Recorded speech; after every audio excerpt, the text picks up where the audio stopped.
Zion's Camp, The Effects of Discord. May 16, 1834.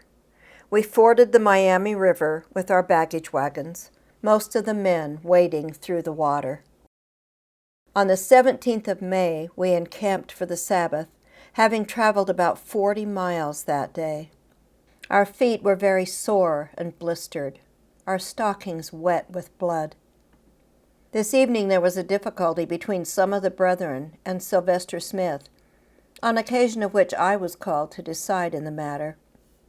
Finding a rebellious spirit in Sylvester Smith, and to some extent in others, I told them they would meet with misfortunes, difficulties, and hindrances, and said, "And you will know it before you leave this place," exhorting them to humble themselves before the Lord and become united, that they might not be scourged.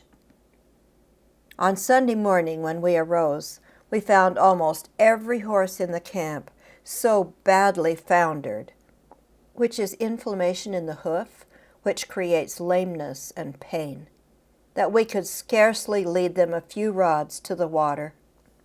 The brethren then deeply idealized the effects of discord.